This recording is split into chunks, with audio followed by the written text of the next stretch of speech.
ओम गण श्री महागणेशाय नमः। राधे राधे दोस्तों, कैसे हैं आप सब। दोस्तों, साल 2020 में शायद यह नवरात्र 17 अक्टूबर दिन शनिवार से शुरू हो रहे हैं। इन नवरात्र में माता रानी घोड़े पर सवार होकर धरती पर आएंगी। दोस्तों, नवरात्रि के पहले दिन कलश की स्थापना की जाती है। आज की इस वीडियो में हम आपको कलश स्थापना की सही और सरल विधि बताएंगे, जिससे आप सभी अपने घर पर कलश की स्थापना कर सकें, और कलश स्थापना का शुभ मुहूर्त भी बताएंगे। माता रानी की कृपा प्राप्त करने के लिए घट स्थापना शुभ मुहूर्त में ही की जाती है। घट स्थापना का शुभ मुहूर्त है 17 अक्टूबर की सुबह 6:27 से सुबह 10:13 तक। अगर इस मुहूर्त में आप किसी कारणवश स्थापना ना कर पाएं, तो अभिजीत मुहूर्त जो सुबह 11:44 से दोपहर 12:29 तक है, आप इस मुहूर्त में भी घट की स्थापना कर सकते हैं।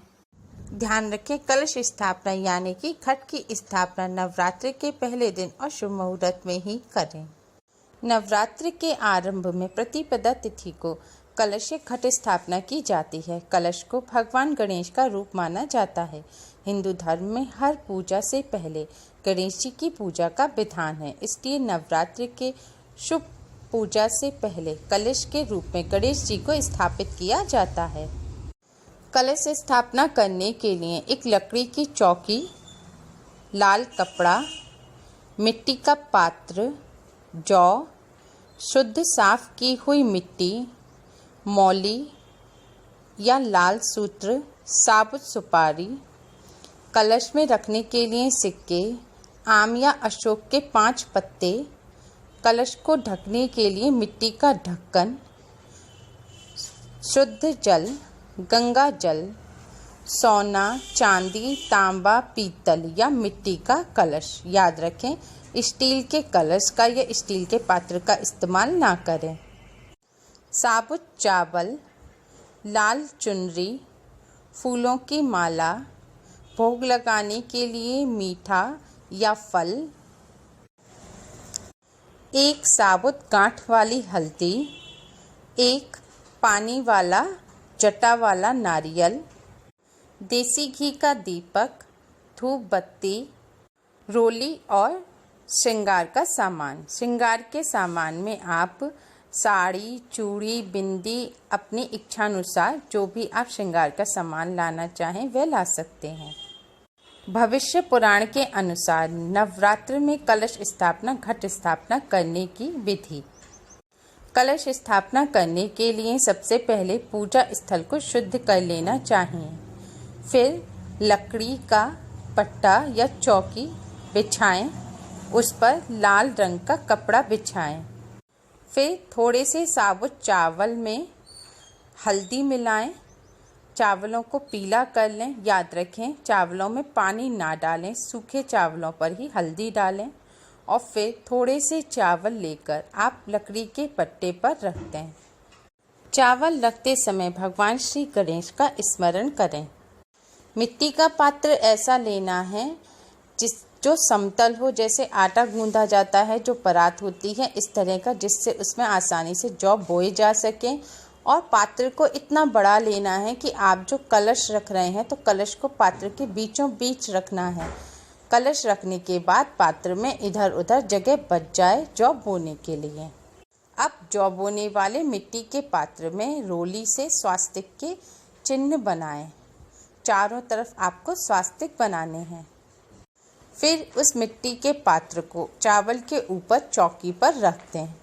फिर उसमें आप साफ मिट्टी बिछाएं और उसके ऊपर एक बार आप जौ डालें, फिर से एक और लेयर मिट्टी की बिछाएं और फिर से जौ डालें और फिर से मिट्टी डालें।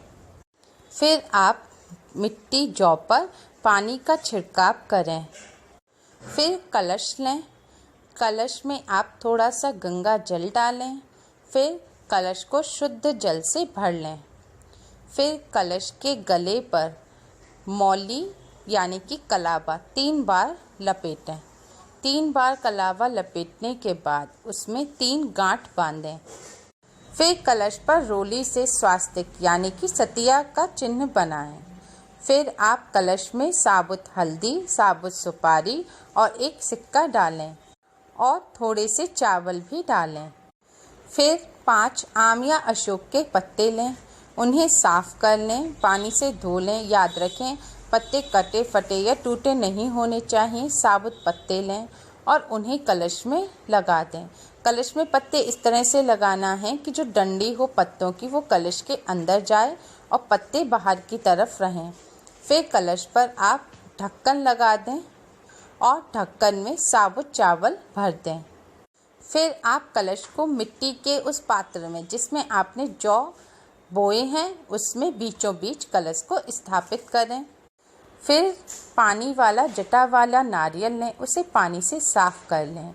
फिर उस पर लाल कपड़ा लपेटकर उस पर 3 बार मौली या कलावा लपेटें। कलावा लपेटने के बाद 3 बार उस पर 3 गांठ बांधें और फिर आप भगवान श्री गणेश का स्मरण करते हुए उसे कलश के ऊपर जो आपने चावल से भर के जो कलश पर ढक्कन लगाया था उसके ऊपर आप नारियल को स्थापित करें। नारियल स्थापित करते समय भगवान श्री गणेश का ध्यान करें। याद रखें, नारियल का जो मोटा साइड यानी कि गोल साइड होता है उसको आप नीचे रखें और जो चोटी वाला साइड होता है उसे ऊपर की तरफ रखें।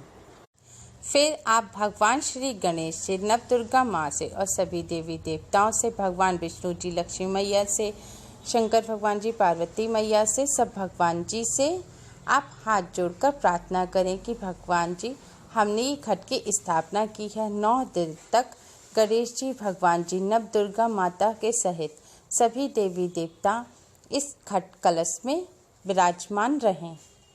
कहीं कहीं पर माता दुर्गा को 9 दिन तक अलग चौकी पर स्थापित किया जाता है।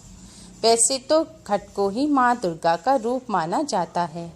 आप चाहें तो माँ दुर्गा को भी अलग चौकी पर स्थापित कर सकते हैं या फिर आपने घट जिस चौकी पर स्थापित किया है अगर वह चौकी बड़ी है तो वहाँ पर भी माँ दुर्गा को स्थापित कर सकते हैं या फिर मंदिर में भी आप माँ दुर्गा को स्थापित रहने दें और घट को ही आप अलग स्थापित कर लें। घट स्थापना के बाद अब आप मैया को लाल रंग की चुनरी पहनाएं। अगर आपके यहाँ मैया की प्रतिमा नहीं है, तस्वीर है, तो आप तस्वीर पर भी मैया को लाल रंग की चुनरी जरूर पहनाएं और घट पर भी नारियल पर आप लाल रंग की चुनरी पहनाएं। अब घट स्थापना पूरी हो गई है। अब घट स्थापना के बाद आप एक मैया के सामने और एक घट के सामने देसी घी का एक दीपक जलाएं और एक धूप बत्ती जलाएं और घट पर भी और मैया पर भी आप पुष्प चढ़ाएं। इसके बाद आप मैया को भोग लगाएं और घट में भी आप गणेश जी, भगवान जी, नवदुर्गा माँ और सभी देवी देवताओं को भोग जरूर लगाएं। और आप जो भी श्रृंगार का सामान लाए हैं उसे घट के सामने रख के मैया को अर्पित करें। अब घट की स्थापना की विधि पूरी हो गई है। अब आप भगवान श्री गणेश को प्रणाम करके नवदुर्गा मैया को प्रणाम करें और मैया की पूजा करें। आप पूजा में आरती पढ़ सकते हैं, चालीसा पढ़ सकते हैं, दुर्गे मैया के किसी मंत्र का जाप कर सकते हैं, दुर्गा सप्तशती का पाठ कर सकते हैं। घट स्थापना को जैसे शुभ मुहूर्त में और सही विधि से करना जरूरी होता है, ऐसे ही घट स्थापना से जुड़े जरूरी नियमों का पालन करना भी जरूरी होता है। अब हम आपको घट स्थापना से जुड़े कुछ जरूरी नियम बताएंगे। सबसे पहले घट स्थापना में आप जो भी नीचे मिट्टी के लिए पात्र का इस्तेमाल करें, कलश के लिए जो भी पात्र का इस्तेमाल करें, याद रखें उसमें स्टील, लोहे या प्लास्टिक के बर्तन का इस्तेमाल ना करें। घट स्थापना करने के बाद आप घट के सामने दोनों समय सुबह और शाम देसी घी का दीपक जरूर जलाएं और किसी मीठे या फल का भोग जरूर लगाएं, क्योंकि नवदुर्गा माँ 9 दिनों तक घट में विराजमान रहती हैं। घट स्थापना करने के बाद पतिपता से नवमी तिथि तक आप घट को अपनी जगह से हटाएं नहीं, ना ही नारियल को हटाएं। अगर मिट्टी सूख जाए तो ऊपर से जौ के लिए आप साफ पानी का छिड़काव कर सकते हैं। जब घट की स्थापना घर में की जाती है तो घर को खाली छोड़कर नहीं जाया जाता। घर का कोई ना कोई सदस्य घर में जरूर रहना चाहिए। घट स्थापना जिस घर में की गई हो उस घर में 9 दिनों तक मांस मदिरा का सेवन नहीं किया जाता और ना ही प्याज लहसुन का सेवन किया जाता है। घट स्थापना वैसे तो अपने पूजा घर के पास ही जगह को साफ करके वहाँ पर की जाती है, लेकिन अगर आप घट स्थापना उत्तर पूर्व दिशा में करेंगे तो यह सबसे उत्तम रहेगा। आप चाहें तो घट के सामने 9 दिन तक अखंड ज्योत भी जला सकते हैं, लेकिन अखंड ज्योत जलाते समय याद रखें कि अखंड ज्योत पूरे 9 दिन तक बुझनी नहीं चाहिए।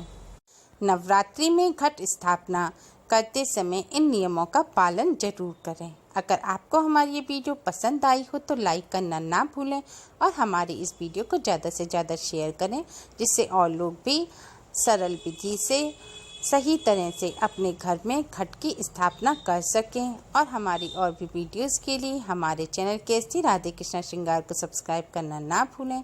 Thanks for watching. Radhe Radhe.